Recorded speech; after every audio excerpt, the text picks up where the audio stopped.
capítulo 8. O apóstolo Paulo aos Romanos, capítulo 8. Nós vamos ler do 31 em diante. É um texto muito conhecido, óbvio, tá? É muito lido nas igrejas, é muito pregado, é um tema que é recorrente, mas eu queria ler ele hoje e dar um enfoque um pouquinho diferente, só olhar ele com um outro óculos, né, do que a gente costuma olhar. Romanos 8, do 31 ao 39, vamos ficar em pé, gente, vamos se exercitar um pouquinho.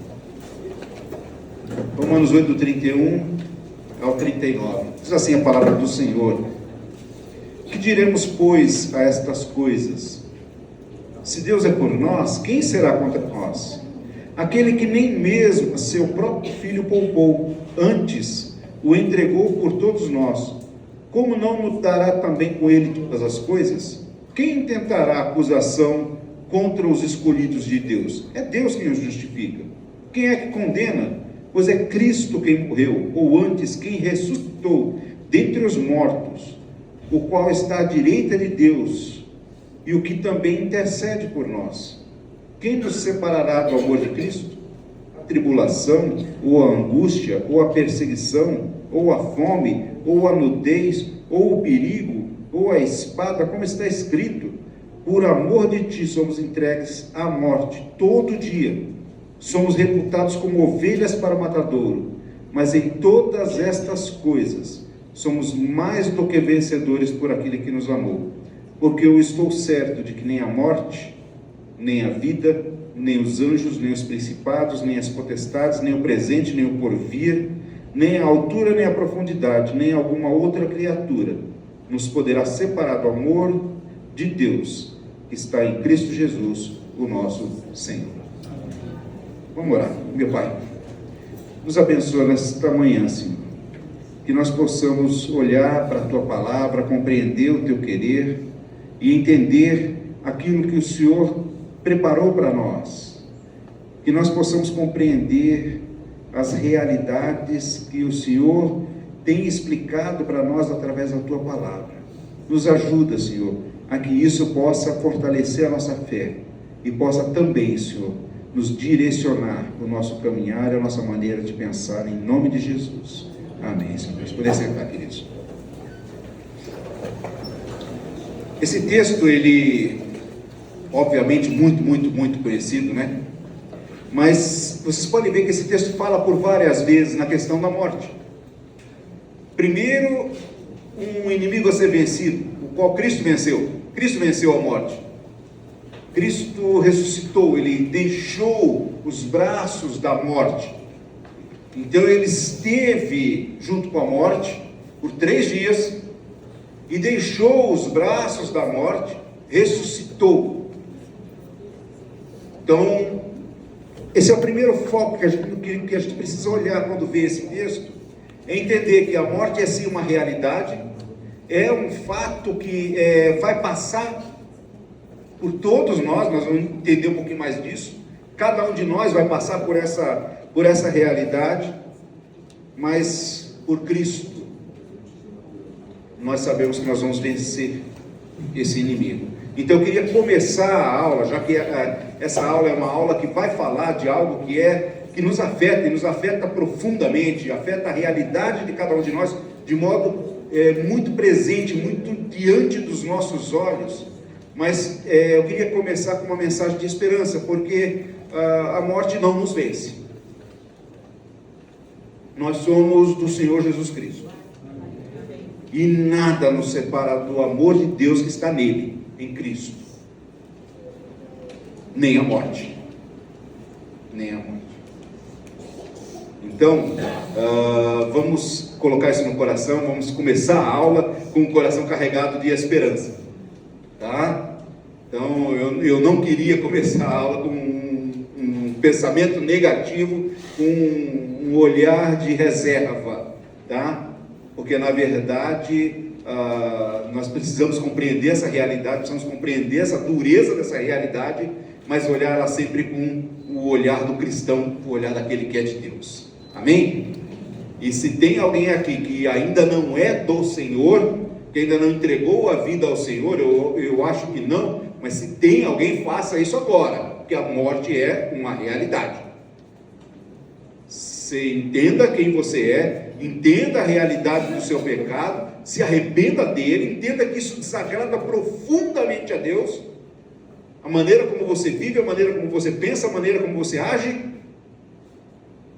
e que você está debaixo da condenação de Deus, e que a morte para você, que não é do Senhor, não vai ser algo bom, tal como nós vamos explicar aqui para aquele que é do Senhor.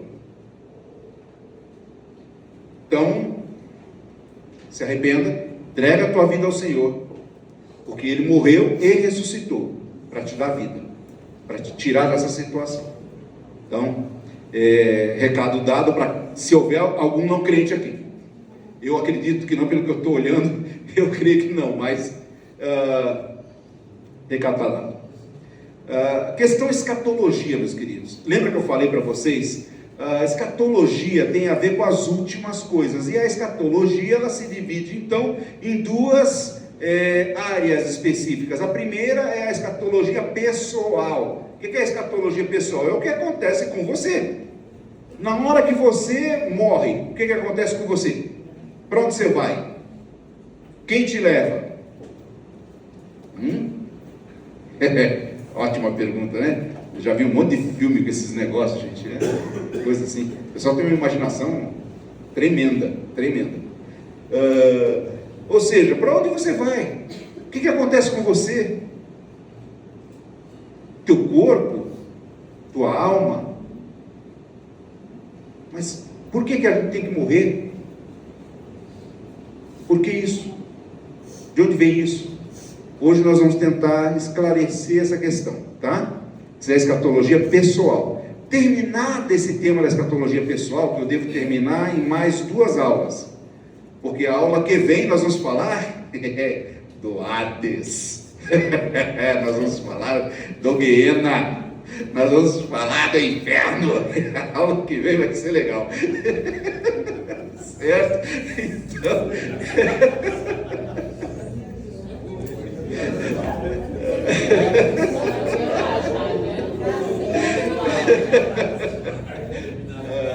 Então, se você não vier a aula que vem, você vai perder, porque a aula que vem vai ser joia. Tá? Vai ser infernal. Vai ser infernal a aula que vem, vai ser. Tá?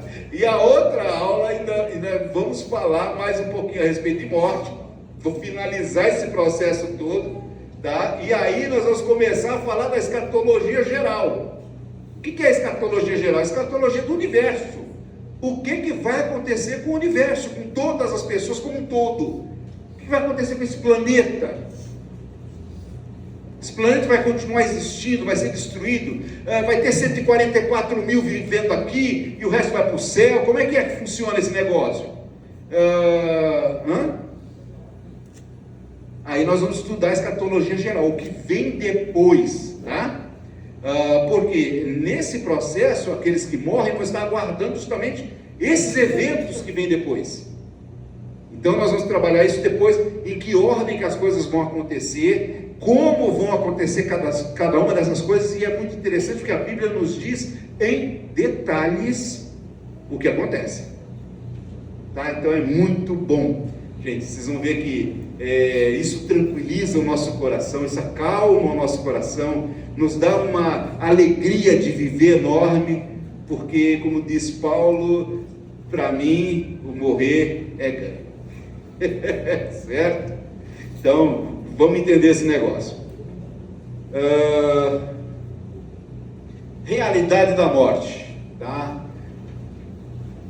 Todo mundo vai morrer. Todo mundo, uma hora ou outra você vai morrer, tá? Aí você fala, não, mas eu sou novinho, eu não vou morrer. O fato de você ser novinho não quer dizer nada. Você pode morrer de um monte de coisa, não pode? Você está tomando banho, escorrega no sabonete, bate a cabeça na torneira e morreu. E aí? Tem idade para isso? Não. Você morre. Você morre de um monte de coisa. Você morre de doença, você morre de atropelado, você morre de qualquer coisa. Entalado com comida. muito jeito de morrer, não tem? Então não tem a ver com a idade. Não tem a ver com a idade. Tem a ver com um fato. E aí a gente vai entender um outro detalhe. Vocês acham que a morte é um fato, então? É o que em geral as pessoas imaginam que seja. Mas a morte não é um fato, hein, gente? A morte é uma entidade. É um ente. Como é esse ente, depois a gente vai detalhar. Mas isso vai ser para a aula, sem ser a próxima outra. A gente vai entender melhor esse negócio. Tá? Mas como é? Se Cristo não vier buscar a gente antes, e aí a gente tem esse pormenor, se a gente vai estudar na escatologia geral, Cristo pode vir e de repente ele vai levar a igreja dele, certo? Então nós que somos igreja do Senhor seremos levados, os que estiverem vivos, assim, tá? Então vai estar todo mundo aqui, de repente fica um monte de roupa aqui nas cadeiras, porque a gente não vai com essas roupas, tá? A gente vai receber lá roupas de linho fino, branco e resplandecente, sabe? Vai ser um negócio chique, ficar bem vestido, né? Ficar bem vestido, com roupas celestiais, tá? Não vai ser assim. Então, mas o fato é, se nós não formos arrebatados, nós vamos morrer. Uma hora ou outra você vai morrer, eu vou morrer, cada um de nós. E ao contrário do que pregam, a Bíblia diz o seguinte, lá em Hebreus 9:27, diz o seguinte: aos homens está ordenado morrerem uma vez, vindo depois disso o juízo. Então entendam bem, essa aqui é a regra geral. Aos homens está ordenado morrerem uma vez, vindo depois disso o juízo.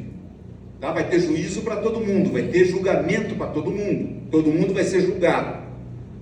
Ah, mas eu sou igreja, eu não vou ser julgado. Vai sim, também, num outro julgamento, são vários julgamentos diferentes, cada momento tem um julgamento distinto, para cada pessoa vai ter um julgamento distinto, tá?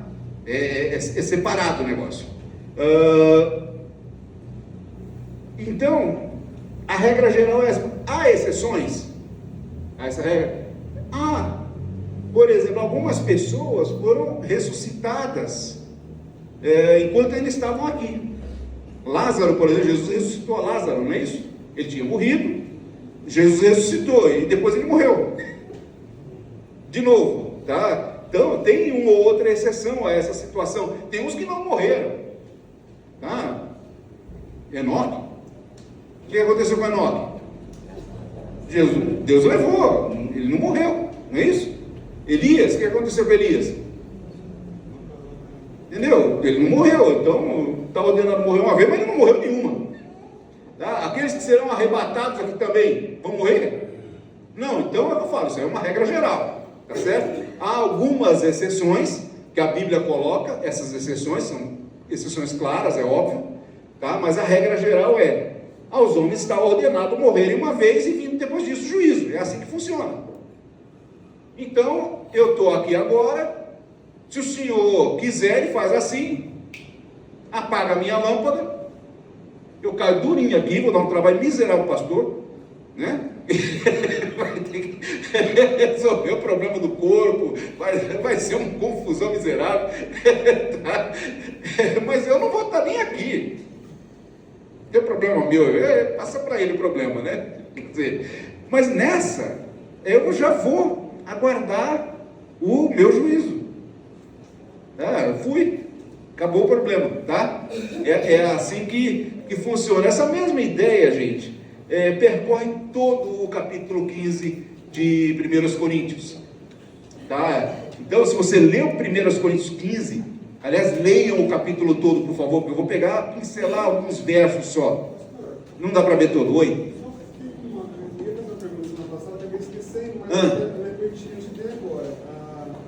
Pelo fato de haver esse juízo, a nossa consciência, né, ela é elevada junto, a gente não perde a nossa consciência. Óbvio. Não, isso aí, há uma... No plano a gente vai ter essas lembranças. Sim, imagina o seguinte, há essa conversa, eu não sei de onde saiu isso, de que a gente vai chegar lá e não vai lembrar de nada, tá? Quer dizer, aí eu vou chegar diante de Deus e quem sou eu? O que eu estou fazendo aqui? Sério, gente? Não, né? Não vai ser assim. Você vai chegar lá sabendo exatamente quem você é e por que você está lá, tá? Por que Jesus é o teu Senhor? Como que Ele te salvou? De onde que Ele te tirou? Exato. E cada um de nós vai ser passado por julgamento. Quer dizer, até aquilo que você não lembrava vai ser lembrado para você. Vai ser bem legal. Sabe? Na hora que Deus puxar a capivara e abrir lá, a capivara, sabe? Olha o Marcão, olha. Exatamente. Vai ser assim. Ou seja, nós vamos lembrar de tudo. Eu acho que é aquela coisa de que Deus vai secar do nosso olho toda lágrima, tá? Aí o pessoal, então nós não vamos lembrar daquelas pessoas que não estão aqui conosco, ou alguma coisa assim. Mas não. O secar toda lágrima não quer dizer que você não vai lembrar das pessoas, mas você vai entender a justiça de Deus em relação a elas. Tá? Você vai ter clareza a respeito de qual é a justiça de Deus, porque todos serão julgados, inclusive essas pessoas que você ficava imaginando, por que ela não está aqui comigo? Mas ela vai estar no destino que lhe cabe, e ela vai ser julgada por Deus conforme lhe cabe. E você vai entender a justiça de Deus com toda clareza. E você vai entender por que um foi e outro não. Entendeu? Então, isso tranquiliza o coração, você entende a justiça de Deus, isso seca teu olho. Tá? Ok? Oi, pois não. Aquele versículo anterior, está ordenado ao homem morrer com sua vez, é só um detalhe, né? Aquele versículo, só ele é suficiente para eliminar a possibilidade do ensino da reencarnação. Não, sim, com certeza. Aliás, eu em geral, eu nem pondero a questão da reencarnação, tá? Nem pondero, porque é algo que não faz absolutamente o menor sentido, tá? Para a gente mostrar para Sim. os espíritas, né, que na Bíblia está bem claro isso daí, né? Não, e outra, qualquer um que diz que conhece a Deus, entende a Deus, entende que Deus dá vida, e é Deus de vivos e não de mortos, tá? E quando você olha para a doutrina espírita, qual que é a lógica deles? Você recebe vida, você vive a sua vida. Se você viver ela de modo adequado, viver bem a sua vida, você morre e você reencarna num plano superior, tá? Ou seja, numa condição melhor do que a vida que você teve antes. E se você continuar vivendo boas vidas, vamos imaginar assim, você vai subindo de plano, você vai recebendo graus mais altos, até o ponto em que você não reencarna mais, você se torna o que eles chamam de espírito de luz, tá? Ou seja, a doutrina espírita é exatamente o oposto do cristianismo, porque você vive até o ponto em que você morre de vez, tá? Você vira no espírito e morre de vez, e vai passar a eternidade morto, tá? Seria isso, tá? O cristianismo não, diz exatamente o contrário. Você vive uma vez, morre, mas a morte não tem poder sobre você. E aí você é ressurreto, e aí você vive pela eternidade, no destino que for, tá? Então não são várias vidas, é uma vida só, e o destino de todos é consciente e é vivo. Mesmo os ímpios estarão vivos e conscientes pela eternidade, tá? Isso a gente vai ver com mais detalhes lá, tá? Uma vez só, que ele está dizendo, né? Uma vez só. Sim. Ou seja, a doutrina espírita, ela realmente ela não faz sentido com qualquer relato divino, tá? E na hora que você conhece a Deus e entende quem Deus é, você entende esse ponto que Deus é Deus de vivos e não de mortos. Logo, essa doutrina espírita, ela não faz sentido diante de Deus, de quem Deus é. É por isso que eu, em geral, nem dou muito detalhe a isso, tá? Não avanço muito nessa questão, porque realmente não faz muito sentido, tá? Mas vamos lá, 1 Coríntios 15, leiam 1 Coríntios 15, por favor, está em casa, pega 1 Coríntios 15 e lê, tá? Do começo ao fim. Eu não vou ter tempo para ler, um capítulo bem extenso, tá? Eu vou trabalhar alguns pontos, só vou pincelar alguns pontos desse capítulo que são importantes para nós hoje.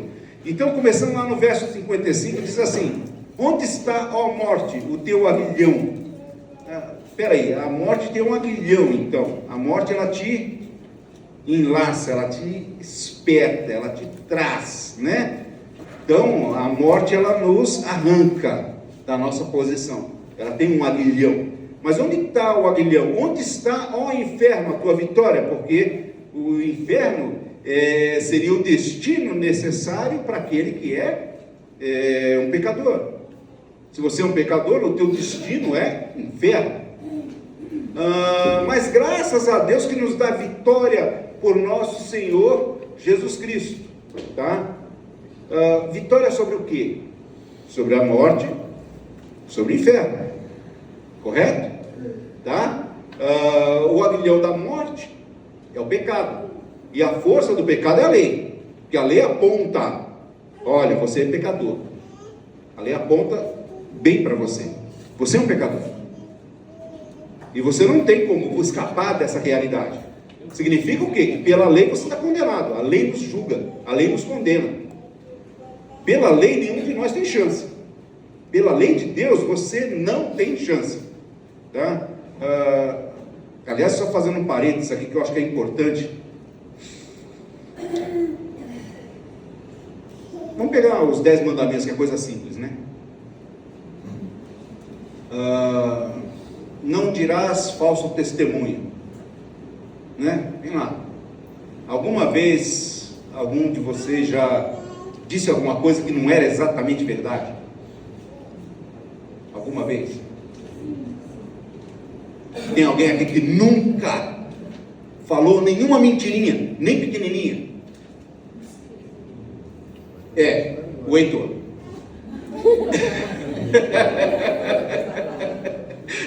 O Heitor não. Na hora que ele aprender a falar, vai começar.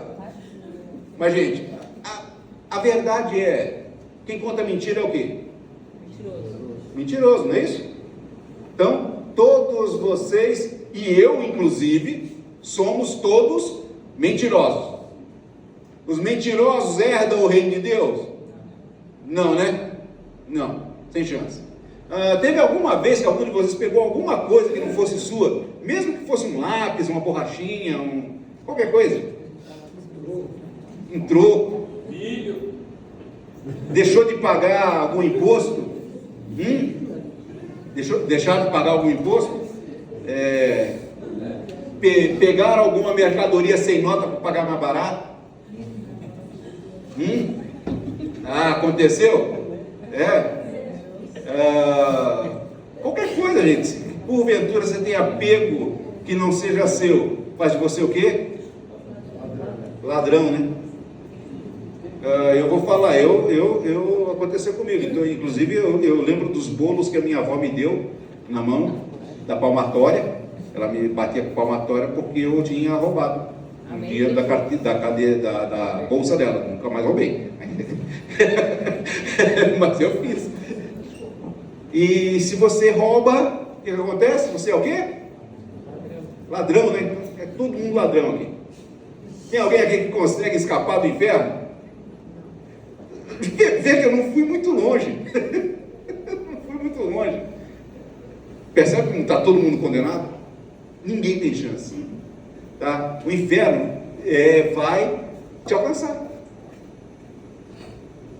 Pastor, mas o que eu faço? Entrega a vida para Jesus, que é a tua única chance, tá? Cada um de nós, pela lei, está condenado. Todos nós estamos condenados. Eu estou condenado, vocês estão condenados. E se você ainda não realizou isso na tua cabeça, monta isso, que é rápido para entender, é fácil de entender, não tem muito mistério. A lei nos condena, tá?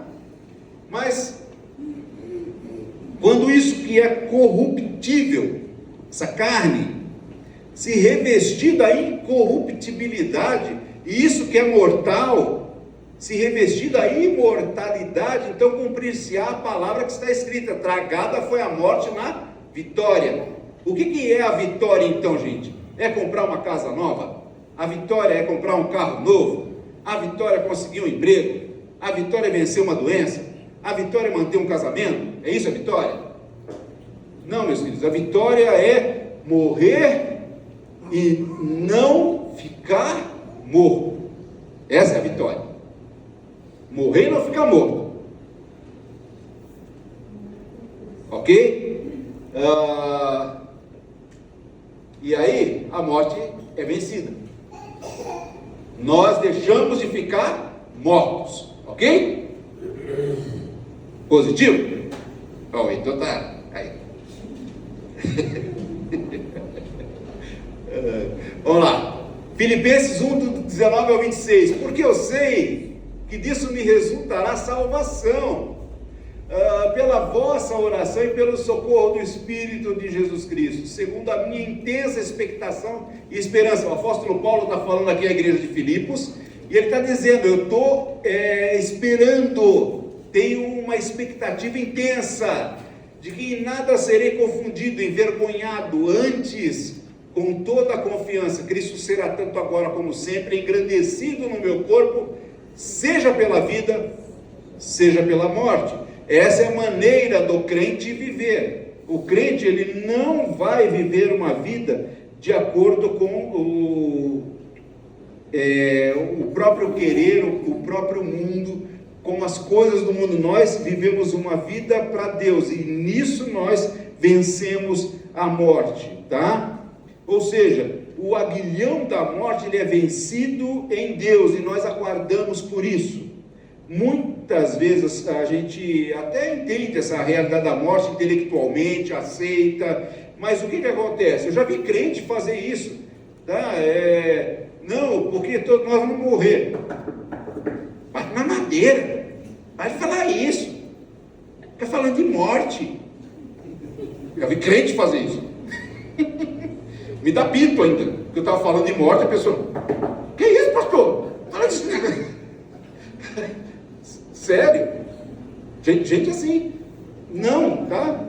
Ou seja, nós não temos medo disso, nós esperamos por isso, percebe? Nós aguardamos por isso. E é muito, muito, muito legal a gente imaginar isso, tá? Ou seja, que nós estamos aguardando. O apóstolo Paulo estava aguardando a morte, e ele falou, aquele texto que eu citei antes: porque para mim o viver é Cristo e o morrer é ganho. Eu vivo para o Senhor Jesus, a minha vida é para o Senhor Jesus. Eu não vivo para mim, eu não vivo para o mundo, eu não vivo para as coisas do mundo, eu vivo para Jesus. O que eu posso fazer é o que? Levar pessoas aos pés da cruz de Cristo. Essa é a minha vida, é o que eu me dedico a fazer. E uma vez que as pessoas tenham se rendido ao Senhor, meu papel é o que? Guiá-las nessa caminhada, é dirigir, é cuidar. Ah, você fala, mas que você é pastor, né? Não, esse é o papel de todo crente.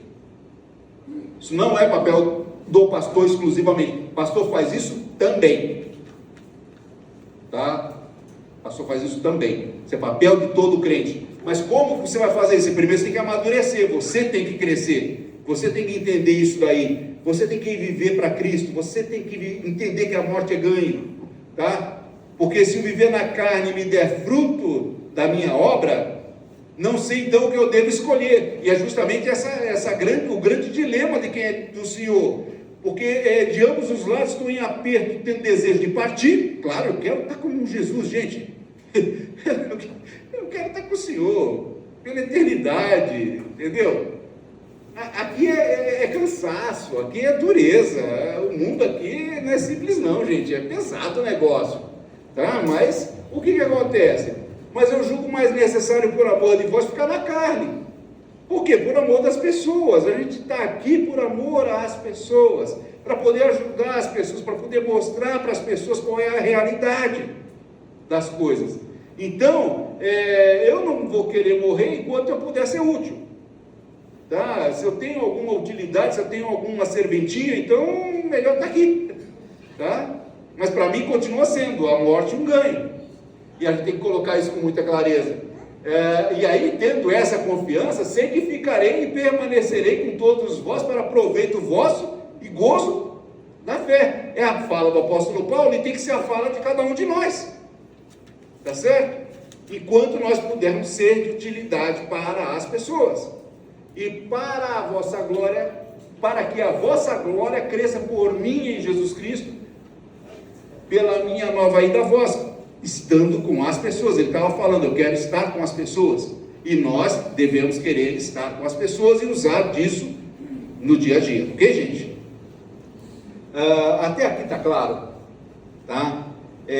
Porque eu vou entrar agora em alguns outros temas, mas eu queria que ficasse claro até esse ponto. Tá tranquilo, gente? Vocês compreenderam a ideia toda? Tá? Vamos lá.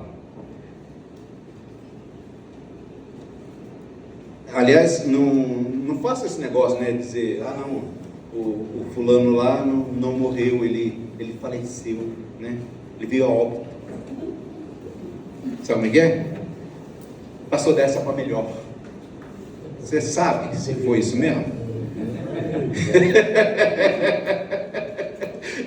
Ou seja, não fala assim não. O sujeito morreu, tá? Aliás, eu tive algumas oportunidades de realizar culto fúnebres, né? Aliás, eu detesto fazer culto fúnebre, eu não gosto daquilo, mas o pastor tem que cumprir o rito, né? Então, falece alguém, você é pastor, você está lá, dá uma palavra, né? E eu tive a oportunidade de fazer isso em várias ocasiões em que o morto não era crente, não era salvo. E aí o pessoal esperando você falar alguma coisa do morto, né? Falar o que do morto? Entendeu? Aí eu já começo assim, né? Olha, a morte é um fato, tá? A morte é uma realidade, a morte está aí presente, e está aqui o fulano para provar. Certo? E aí eu começo a pregar o evangelho para aquelas pessoas que estão vivas. E a próxima pergunta é: você está vendo ele aqui? Amanhã pode ser você. Você está pronto? É assim que eu faço culto fúnebre. Funciona, tá? Funciona. Mas a grande verdade é que aquela pessoa não vai estar numa boa, tá? Não vai estar numa boa, mas vamos lá. Fecha parênteses, vai. Natureza da morte. O que é que vem a ser a morte, tá? Como que é a morte? Como é que a gente define morte? Duas situações, tá? Primeiro, morte física, e depois o que chama de morte espiritual, tá? Ou aquela questão da morte eterna, tá? Considerada morte eterna. Ou você tem a vida eterna, você tem a morte eterna. São os dois caminhos que você pode ter aí, tá? E o Senhor nos fala bastante disso, tá? Lá em Mateus, eu não sei, eu pus isso? Mateus, isso. E não temais os que matam o corpo e não podem matar a alma, temei antes aquele que pode fazer perecer no inferno a alma e o corpo. Percebe duas coisas distintas aqui? Alguém me mata o meu corpo, tá? Vamos imaginar um marginal aí me dá um tiro, morri.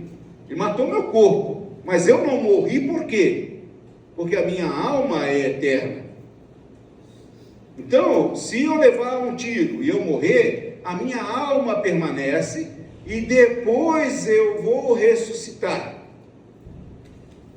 Mas você fala, não, mas é que você é crente. Não, mas o não crente também. O não crente também. Todo mundo vai ressuscitar. Todo mundo. Sem exceção. Não vai ficar ninguém. Tá? Não vai ficar ninguém no inferno. O destino final da humanidade não é o inferno. O O destino final do ímpio não é o inferno. O inferno é um estado intermediário. É o que a gente vai tratar na aula que vem. Tá? É um estado intermediário. É um lugar onde é a antessala do destino final. É o salão de espera, exatamente. É o salão de espera do destino final dele. Tá? Então, você tem que temer quem pode matar o teu corpo? Não. Porque o problema não é o corpo. O problema não é essa vida. O problema é você sair desta vida sem Jesus. Esse é o problema. Se você sair desta vida sem Jesus, se você passa dessa situação, você vai ficar numa péssima situação. Tá? Bem-aventurado e santo aquele que tem parte na primeira ressurreição. Sobre esses não tem poder a segunda morte, mas serão sacerdotes de Deus e de Cristo e reinarão com ele 1000 anos. Ou seja, o problema é essa morte espiritual aí. O problema não é a morte física. Morte física, ela é só um rito de passagem. Essa que é a grande ideia. Não é algo que é permanente. Aliás, é interessante pensar isso, tá, gente? Deus criou a humanidade, criou o ser humano de modo a ser íntegro. Ou seja, eu tenho um corpo, eu tenho uma alma e um espírito, tá? Vamos imaginar. Se bem que alma e espírito na Bíblia é usado de maneira intercambiável, tá? Tem lá os termos teológicos, tricotomia, dicotomia e por aí afora. Então, na verdade, eu não sou nenhuma coisa nem outra, nem tricotomista, nem dicotomista. Eu sou, sei lá como é que chama. Mas, na verdade, o que eu entendo? Que o ser humano, ele é uma unidade. É mais ou menos o seguinte, eu sou composto de hardware e software. Tá? Eu sou da área da informática, isso para mim faz todo sentido. Eu sou hardware e software. Eu sou a parte física, a parte do hardware que eu posso pegar, e eu tenho um software que é o programa que faz isso tudo funcionar, que é a minha mente, é a minha alma, é o meu espírito, tá? Que faz o meu corpo funcionar também. Meu braço não levanta se minha mente não mandar meu braço levantar. Tá certo? Ou seja, eu comando o braço e o braço levanta. Mas eu faço isso com a mente. Isso é quem sou eu, tá? Quem sou eu. E quando a gente imagina isso, você fala, mas então, o que acontece na morte? Lembra? Na morte a gente sofre uma separação, uma quebra, tá? Desse corpo com a alma. Então, acontece um distanciamento entre o meu corpo e a minha alma, uma separação. Essa separação não é algo natural, meus queridos. Nós não fomos feitos para estarmos desencarnados, tá? Que é o estado intermediário, é um estado de desencarnação. Eu não tenho corpo.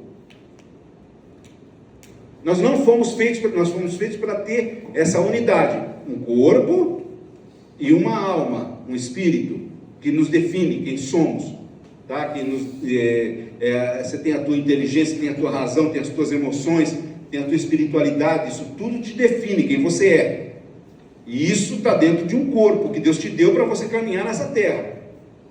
Quando nós formos ressurretos, nós vamos receber um outro corpo, tá? Não igual a esse, porque esse corpo é corruptível, ele se corrompe. Às vezes cabelos brancos aqui, isso aqui é o meu corpo se deteriorando, tá? E ele vai se deteriorar, daqui a pouco começa a surgir mais rugas e tal, daqui a pouco eu começo a não conseguir mais ter o mesmo vigor que eu tinha antes, e se eu não morrer de uma doença, de um acidente, de alguma outra coisa, eu morro de velho. Vai chegar um momento que meu corpo simplesmente vai parar de funcionar. Tá? Ou seja, ele vai se deteriorar a um ponto que ele não vai conseguir mais funcionar, fazer as suas funções.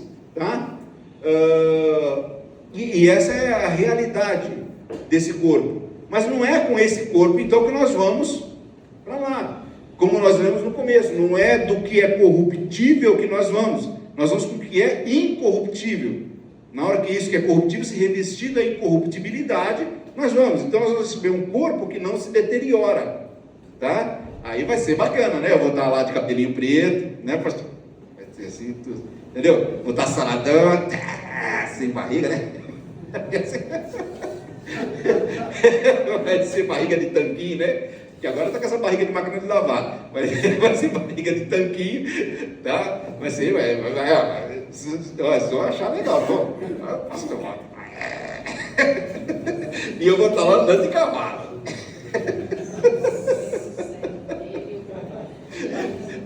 Gente, vai ser legal, mano. Eu acho que vai ter um bocado de gente que vai querer andar no cavalo de Jesus também. Não vou ser só eu, não. Acho que vai ter mais gente. Mas bom, mas essa é a ideia, gente. O que acontece? Você não vai ficar desse jeito que você está. Nós não vamos ficar do jeito que nós estamos. Tá? Nós vamos passar por uma outra situação. E nós vamos viver uma outra situação que se concretiza na eternidade. Mas essa situação que vai se concretizar na eternidade é o quê? É exatamente aquilo que Deus tinha planejado para nós no começo. Do jeito que Deus nos planejou no começo, o que é? Um corpo, uma alma e um espírito que se relaciona com Ele. O que Ele planejou no começo, Ele vai ter no final. Não é isso? Ele vai ter um povo que o adora, em espírito e em verdade, pela eternidade, um corpo, uma alma, mente, clareza, de conhecimento, vivendo numa nova terra. Pastor, esse corpo glorificado é logo após a separação da morte física ou não? Não. Tem um tempo que você Tem um tempo. só com o espírito. Só com o espírito, exato, é a situação, é o estado intermediário. Você vai ficar desencarnado até o momento da ressurreição. Entendeu? Glorificado é só Na ressurreição você recebe o corpo glorificado. A não ser que você seja arrebatado. Aí você recebe o corpo glorificado sem passar por esse estado intermediário. Entendeu? Quer dizer, aquele que é arrebatado, ele é transformado já direto, desse corpo para o outro. Entendeu? Vai ser assim. Vai ser legal, né? Pastor, Adão e Eva, eles teriam, quando Deus criou, eles eram imortais, né? Aí a morte passou, a morte veio por causa do pecado. Do pecado, isso. Então nós vamos voltar a ser imortais como foi criada. Como era antes, exatamente isso, exatamente isso. De acordo com o propósito que Deus tinha para nós no começo, é como vai ser exatamente no fim. Deus não perde, tá? Deus não perde, hora nenhuma. Ele vai ter exatamente o que Ele planejou. Fala disso. Assim, eu fico pensando, todos nós somos eternos, independentes, ímpios e não ímpios. Isso. Onde que eu vou viver na eternidade? Ah! Esse é o ponto. Porque às vezes as pessoas falam, não, mas a pessoa morreu e será no inferno, alguma coisa nesse sentido. Não, todos nós somos eternos. E o que acontece é que a nossa decisão aqui nessa terra é determinar onde que a gente vai passar o resto da nossa eternidade. Sim, nós já começamos a responder essa pergunta na aula que vem, tá? Que é justamente a questão do estado intermediário. Aquele que é salvo vai para uma área do Hades chamada paraíso. Aquele que não é salvo vai para essa área chamada inferno, tá? Ou seja, tem a sala VIP, o saguão geral, exatamente, é isso aí, tá? Então o ímpio vai para o inferno, o justo, o pio, tá? Vai para o paraíso, tá certo? E nós vamos ficar aguardando a ressurreição. E depois da ressurreição, aí tem destinos diferentes também. Aí a gente vai tratar isso no decorrer do curso. Mas esse estado intermediário chama Hades, tanto o paraíso quanto o inferno. E ele já pegou metade da aula que vem. Pois não. Quando a gente morre, vai para essa área imediata. E essa alma, ela fica adormecida ou ela fica consciente? Consciente, claramente consciente.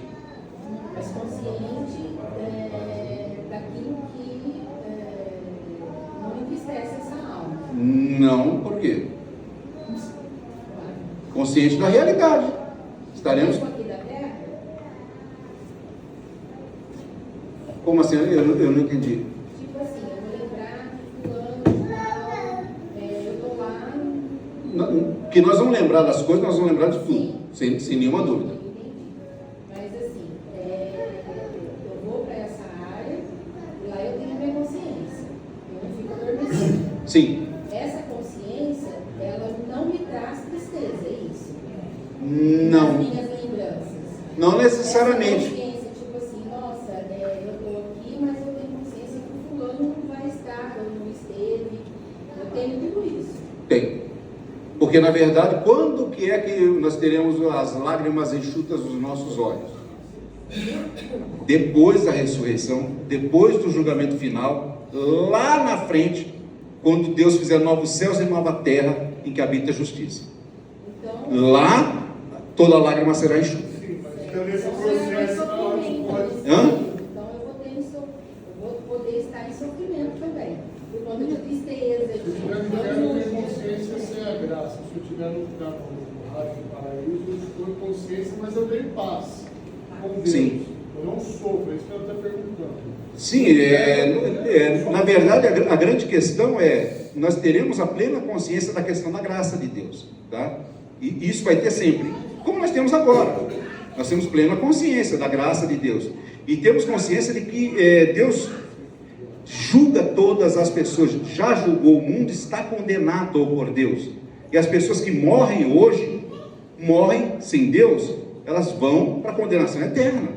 Sabemos isso, e isso está no nosso coração, e nós compreendemos que pela graça de Deus Ele salva alguns, Ele resgata alguns em Cristo desse destino, tá? E isso vai estar no nosso coração. A gente vai ter um sentimento de gratidão absoluta por Deus, por nos tirar da mesma condição do restante da humanidade como um todo. E a gente Tá? vai direto com o Consolador, né? Então, Exatamente. não vai ter esse sofrimento, não vai ter paz. Exato. Não, e como temos paz hoje, tá? Hoje você tem paz com Deus. O salvo, ele tem paz com Deus, tá? Então, o nosso sofrimento é o quê? Eu tenho um sentimento de urgência de pregar o evangelho a quem eu puder, sabendo o que Deus vai agir no coração da pessoa, e ela pode vir a ser salva. Então, a minha questão é o meu sentimento de urgência. Quando eu morrer, acabou a urgência. Tá? Eu não tenho mais esse sentimento de urgência, mas eu continuo compreendendo a graça de Deus, eu continuo compreendendo que Deus, pela justiça dele, condena toda a humanidade, o mundo está condenado por Deus, tá? João 3, tá? Mas que ele mandou o seu Filho por amor para resgatar aqueles que creem em Jesus, e eu, pela graça, fui um desses, creu. Então eu estou lá porque Deus teve misericórdia da minha vida. Mas é isso, entendeu? E aí nós temos que compreender com clareza isso, e saber que Deus é justo, tá? E que se fulano ou beltrano não está lá, é justiça de Deus, Deus está sendo justo, tá? Isso nós temos que entender agora, inclusive, porque eu já vi algumas pessoas que chegam e, pastor, é injusto de Deus mandar as pessoas para o inferno. Não é, não. É justo de Deus. É injusto Ele não mandar. Por isso que é um favor imerecido, que a gente não merece. Não é justo você não ir para o inferno. O justo é todo mundo ir. Mas Deus, pela graça dele, Ele salva alguns, tá? Aqueles que creem. Percebe? O pensamento nosso tem que inverter, tem que mudar o pensamento. Inverte. Tá? Tem coisa que você vai entender completamente 100% quando a gente chegar lá também. Exatamente. E aí, após todos os julgamentos, lá no final, quando Deus fizer novos céus e nova terra em que habita a justiça, lá nós vamos compreender todas as coisas. E aí toda lágrima será enxugada. Porque você vai compreender todas as razões. Entendeu? Mas nesse meio tempo, você tem o quê? Você tem paz com Deus. No inferno você já está completamente apartado. Apartado. Você não vai para o inferno, você não tem parte nenhuma com quem está lá. Completamente não, mas no inferno a pessoa está completamente apartada de Deus. Aí vem a dor e o sofrimento. Exato. No raio, no paraíso, ele está em Cristo, então ele está em paz. Isso. Essa é a grande questão. Isso. Porque você vai estar realmente no seio do Senhor, tá? Você vai estar com a cabeça no colo de Jesus. Igual Lázaro e... Não, é exatamente igual Lázaro e o rico. Exatamente essa questão, tá? Lázaro em paz, no seio de Abraão, e o rico em sofrimento. Consciente, E conscientes, ambos conscientes. consciente da vida passada, daqui na terra, consciente do estado que ele está. Sim. Quer dizer, o rico, Isso, bem que isso é a aula que vem, né?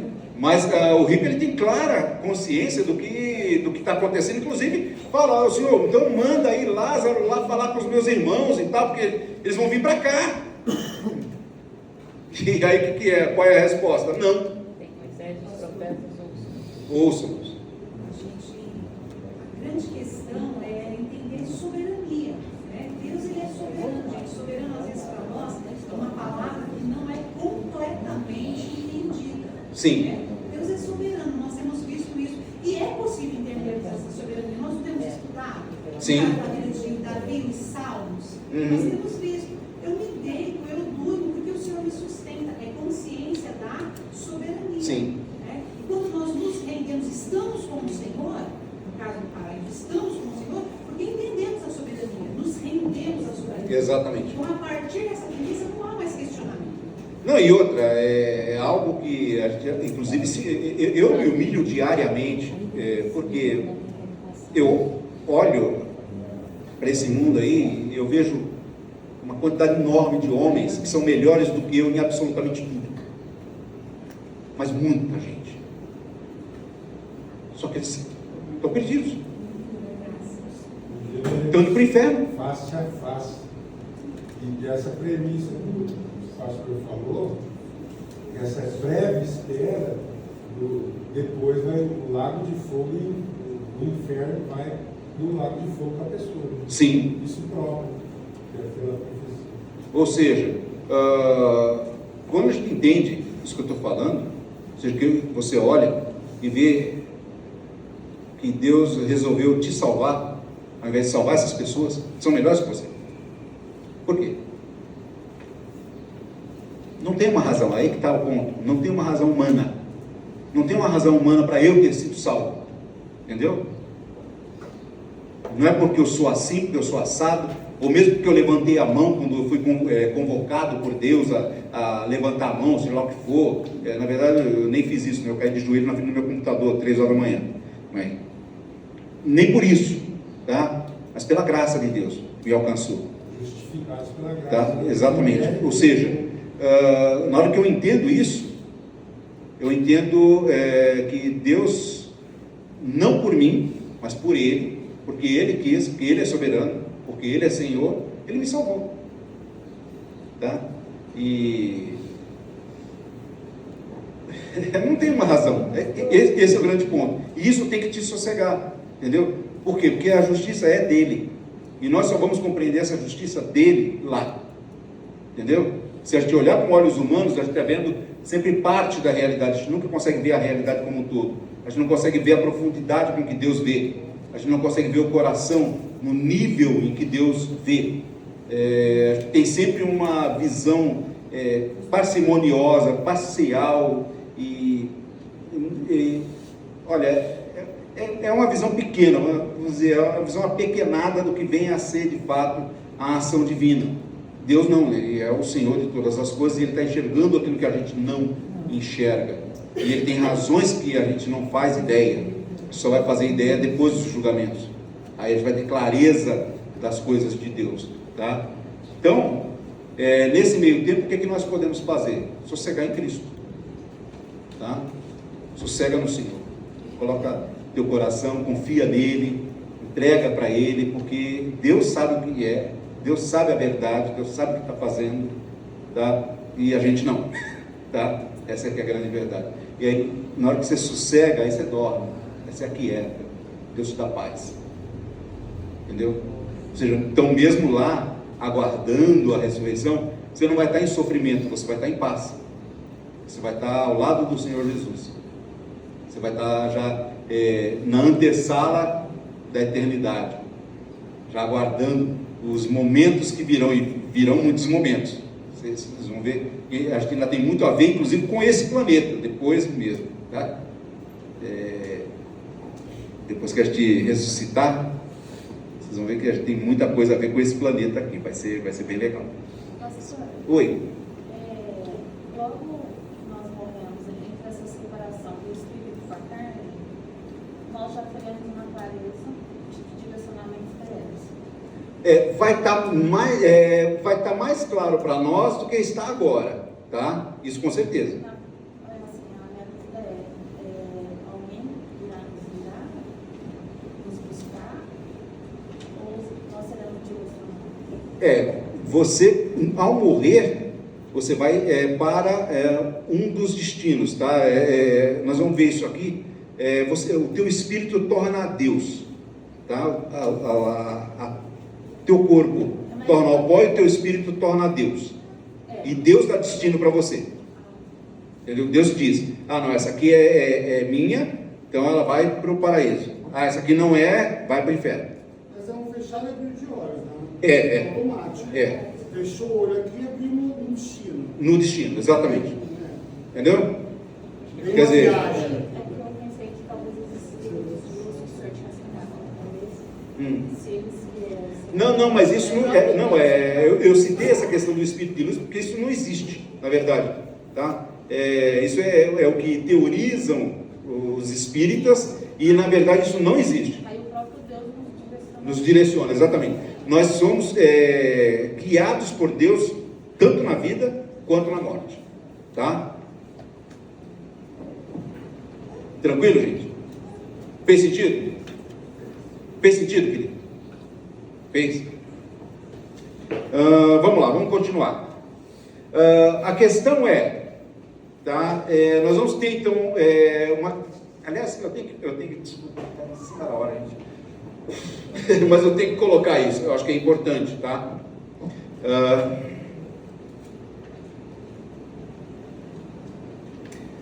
É uma questão teórica, teológica, difícil, e que os teólogos se debatem com isso ad eterno, tá? Tem sido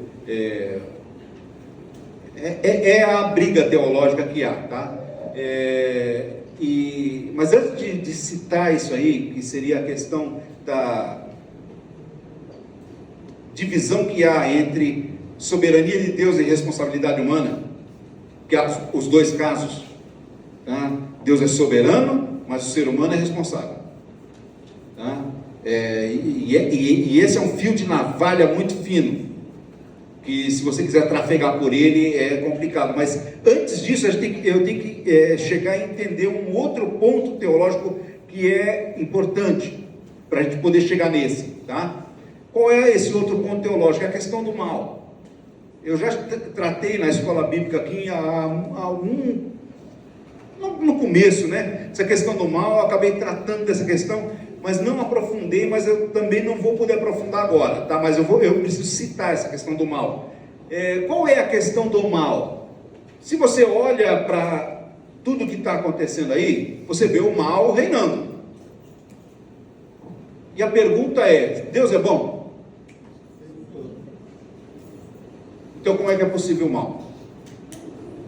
Uma consequência dos outros humanos, né? Mas aí, Deus é todo poderoso? Então ele poderia impedir o mal? Poderia, mas ele não... Mas aí então Deus não é todo poderoso, o maligno então tem mais poder que Deus no controle do mundo. Mas ele não tem o livre-arbítrio do homem, o homem escolhe o caminho que quer seguir. Aí é que está, escolhe, tá? E aí Deus não tem o poder de impedir o homem de fazer alguma coisa que ele queira? Poder. Tem, né? Então, Liberdade, justiça. e aí o que acontece? A questão do mal é muito séria por isso, porque ou Deus tem algo mal nele e ele deixa o mal correr, tá? Ou ele não é poderoso o bastante para impedir o mal, ou ele não tem a vontade necessária de impedir o mal, percebe? E esse é um debate que o mundo vai jogar na cara dos crentes, que Deus é esse de vocês, que não impede que aconteçam as maldades que acontecem, tá? E aí quando você olha para a Bíblia, você vê pela Bíblia que Deus é a fonte do bem, que toda boa dádiva e todo dom perfeito procedem do Pai das luzes, não é? Do alto, vem de Deus, tudo o que é bom procede de Deus. Então, como assim existe o mal? Como é que você explica essa questão do mal? Tá? E não é muito complicado, aí a gente vai ter que abrir, não está no nosso slide, mas eu acho que é importante de abrir. Abre a Isaías 59.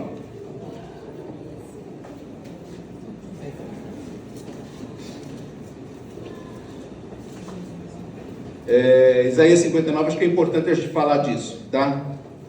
Diz assim,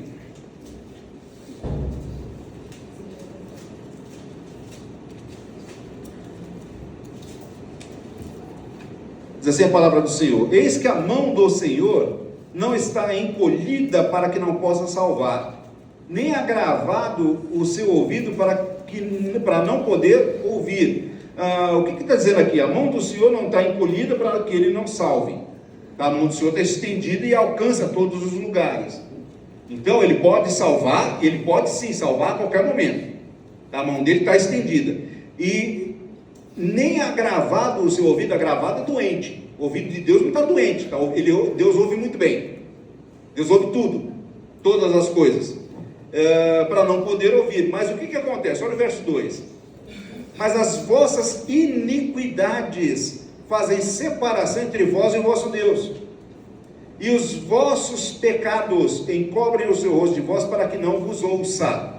Então Deus estabeleceu uma regra, ou seja, a iniquidade e o pecado nos afastam dele, de Deus, nos colocam separação entre nós e ele. Essa regra quem estabeleceu foi o próprio Senhor. Logo, o que acontece? Quando eu peco, tá? Eu me afasto da fonte do bem, que é Deus, não é isso? O que acontece quando você se afasta da fonte do calor? Você fica frio. O que acontece quando você se afasta da fonte de luz? Fica escuro. O que acontece quando você se afasta da fonte do bem? Surge o mal. O mal não é algo em si, o mal é a ausência de Deus, é o afastamento de Deus. Então, não é o mal que é a causa do pecado, é o pecado que é a causa do mal. Percebe? O mal é consequência do pecado e não causa dele. Isso inverte a lógica toda que a gente aprende desde pequeno, né? Esse mundo só está pior porque nós estamos aqui, né? Exatamente. Ou seja, Deus está restringindo o pecado, tá? Logo, o afastamento de Deus ainda não se deu por completo. E aí a gente entende também o inferno e depois o destino final da humanidade, que é o quê? É estar completamente afastado de Deus. Eu vou estar completamente separado da fonte de bem. O que acontece? Eu vou estar vivendo o mal na sua forma mais pura, na forma completa, sem alívio, sem descanso, e isso pela eternidade, tá? E isso aí é culpa de quem? Tá? Eu tenho um cuidado enorme de usar esse termo livre-arbítrio, porque na verdade eu entendo que livre-arbítrio não existe, tá? Nós temos arbítrio, mas o nosso arbítrio não é livre. Então livre-arbítrio é um contrassenso. Todo mundo que arbitra de acordo com alguma regra. O árbitro do futebol arbitra a regra do futebol, ele apita gol, ele não apita cesta. O árbitro do basquete, tá? Ele apita cesta, ele não apita gol, porque a regra do basquete é diferente da regra do futebol. Então você vai arbitrar de acordo com regras. Nós aqui nessa terra nós temos arbítrio, mas o nosso arbítrio é limitado por uma série de regras, tá? Se eu subir no alto de um prédio e ficar na beira do prédio, se eu der o próximo passo, é meu arbítrio. Mas eu não tenho como arbitrar que eu vou dar esse passo e não vou cair. Se eu der esse passo, eu vou cair, tá? E provavelmente vou morrer, tá? Pode ser que eu não morra, mas o que acontece? O meu arbítrio vai até o ponto de eu dar o passo. Agora, eu não tenho a liberdade, o livre-arbítrio de dizer, eu vou dar esse passo e não vou cair. Entendeu o que quer dizer? Ou seja, eu tenho muito temor de usar esse termo livre-arbítrio, eu acho que é um termo infeliz, tá? Mas eu entendo que há um arbítrio sim, e que o ser humano é volitivo. O ser humano tem vontade e ele age. E onde que a gente vê isso na Bíblia e a gente entende justamente aquilo que eu estava querendo falar para vocês, a respeito da questão da soberania de Deus e da vontade humana. Pega aí, abre Lucas 22.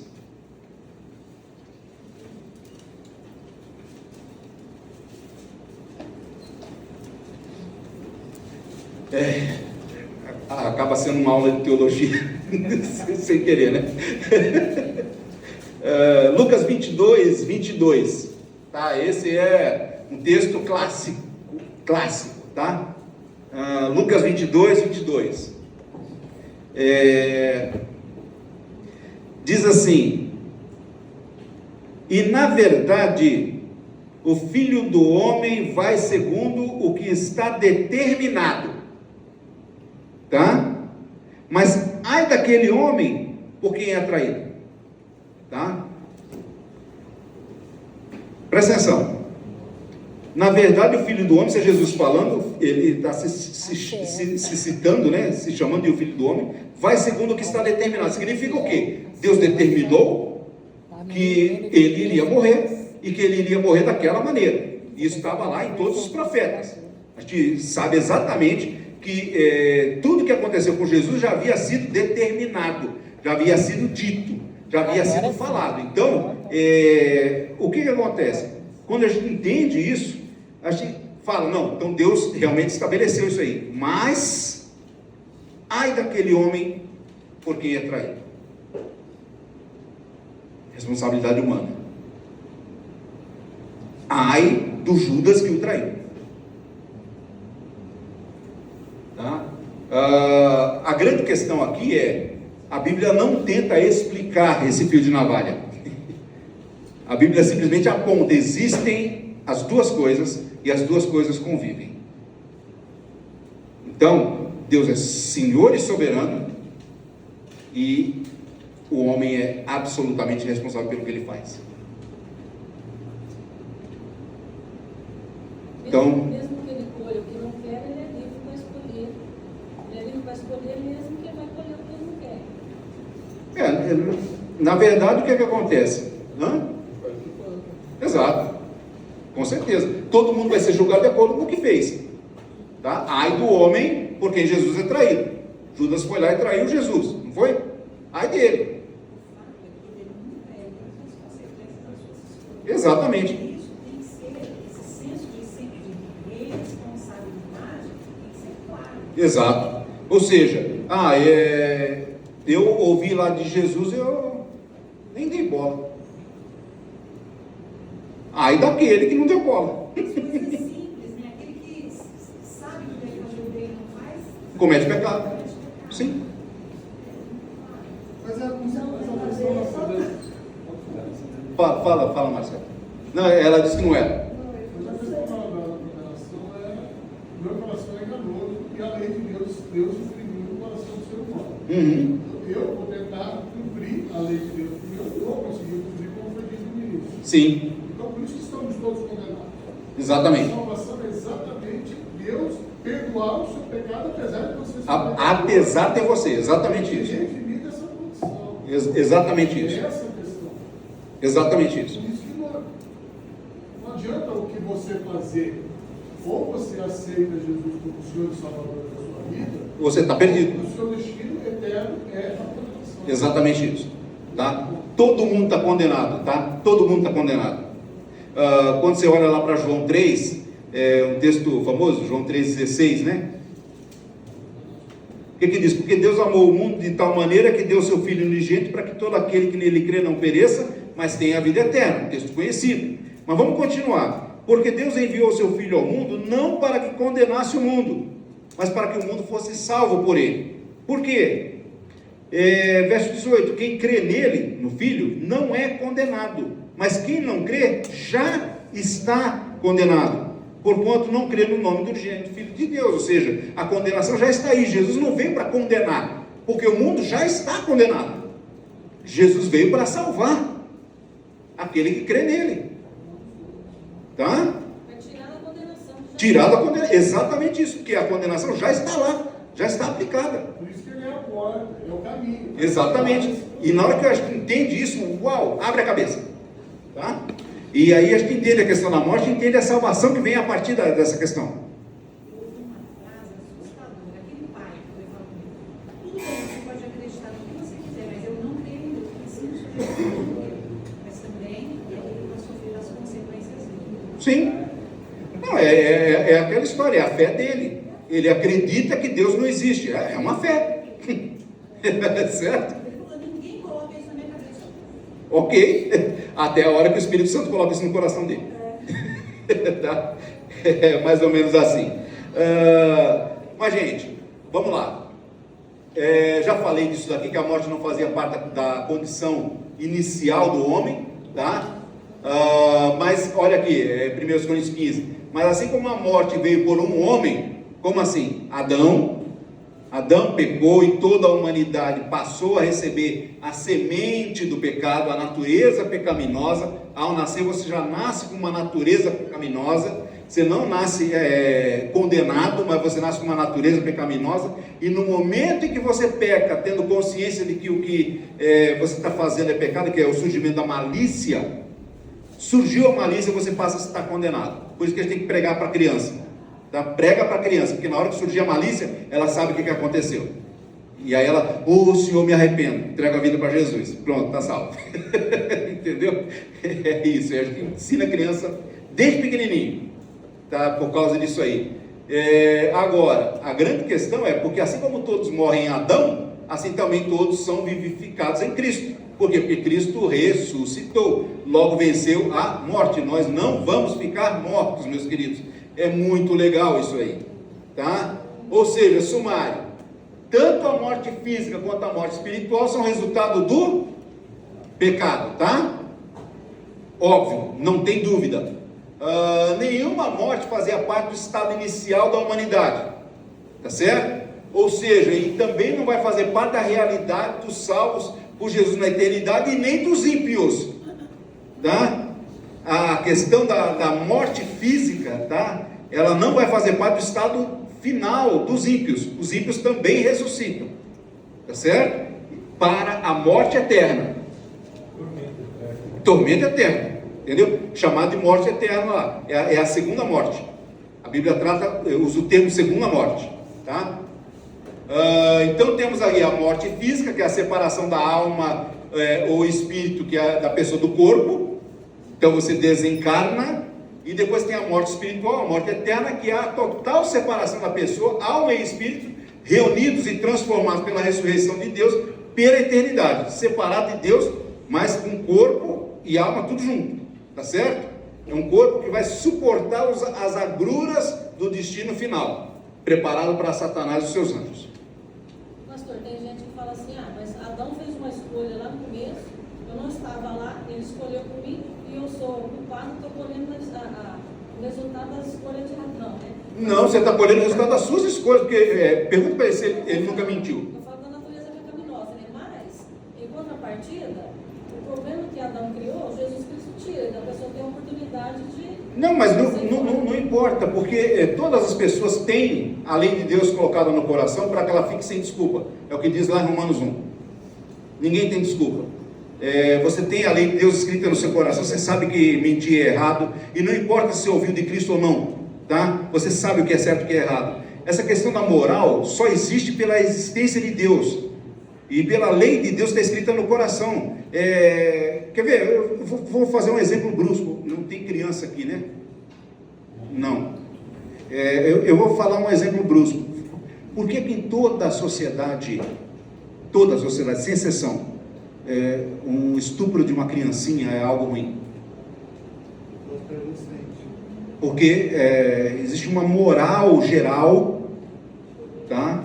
Que em nenhuma sociedade deixa isso acontecer. E o cara que faz isso é um monstro. E toda a sociedade entende que esse cara é um monstro. Todo mundo, não importa qual é a religião, não importa qual é a sociedade, não importa em que tempo que todo mundo entende que isso é uma monstruosidade, que isso não se faz. Não existe nenhum lugar no mundo, e nenhuma sociedade no mundo em que isso seja aceito e seja tido como, é legal fazer isso. Não é. Tá? Em lugar nenhum. Por quê? Porque existe um Deus, e esse Deus escreveu a lei dele no coração dos homens, e os homens sabem o que é certo e o que é errado. Não importa. Não importa onde eles estão, não importa a religião, não importa o tempo. Ninguém tem desculpa. Ninguém tem desculpa. Então todo mundo vai ser julgado pela lei de Deus, e essa lei de Deus é escrita no coração de cada um. Tá? Esse é o ponto. E aí me perguntaram uma vez, mas se um camarada não cometer nenhum pecado a vida inteira, e ele morrer sem cometer nenhum pecado, viveu a vida toda, não pecou nenhuma vez, nem pensamento, zero pecado, a vida inteira sem pecado, o que acontece com ele? Primeiro que ele não morre, tá? E depois, quando Jesus vier, ele vai direto para o paraíso lá com Jesus. Ele vai ser arrebatado com Jesus, com a igreja, vai tranquilo, entendeu? Problema zero para esse cara. Agora, quem é esse que não cometeu nenhum pecado durante toda a vida, nem em pensamento? Jesus. Só Jesus. O Danilo também. Jesus não morreria naturalmente. Não morreria naturalmente, por isso que ele se entregou para ser morto. Exatamente. Entendeu? Esse é o ponto. Tá? Por isso que ele não morreu por ele, não morreu pelo pecado dele, e aí a morte dele pode ser atribuída a nós. Então ele morreu no meu lugar, porque ele não precisava morrer, mas ele morreu assim mesmo. Então, como eu deveria estar lá na cruz, por causa dos meus pecados, ele tomou o meu lugar, ele morreu no meu lugar. Essa é a ideia da cruz. Quando a gente entende isso, uau! Sabe? É muito, muito, muito legal. Pagou a dívida da morte, né? Que era nossa. Exatamente isso, tá? Ou seja, a morte do corpo não é o começo nem o fim da vida, tá? É só uma experiência da vida, tá? Morrer o corpo é uma experiência da vida que cada um de nós vai passar se não formos arrebatados pelo Senhor, sem nenhuma outra diferença. E o resultado da morte física é justamente isso: o pó volte à terra como era, e o espírito volte a Deus que o deu, ok? Então Deus é que vai dar destino para você depois, o teu espírito. Esse aqui é meu, vai para o paraíso; esse aqui não é meu, vai para o inferno, tá? É mais ou menos assim, Deus que vai dar esse destino para nós. E óbvio, como eu já falei aqui, para o descrente a morte é maldição, é penalidade, tá certo? E não vai extinguir a vida dele, obviamente, mas é pior. Era melhor que extinguisse a vida, tá? Seria menos complicado para o não crente, depois da morte, se houvesse uma extinção. A partir daí acabou, mas não vai acabar, vai ser pela eternidade em sofrimento. Então, tá ao contrário de nós, tá? Porque Cristo nos resgatou da maldição da lei, fazendo-se maldição por nós, porque está escrito: maldito todo aquele que for pendurado no madeiro, e Jesus tomou o nosso lugar. Certinho, meus queridos? Então, esse é o sumário até agora, e aí, semana que vem agora a gente vai falar, eu coloquei ali algumas outras coisas, que a gente já tinha falado. Aula 3, estado intermediário, o Hades. Então vamos falar do Hades.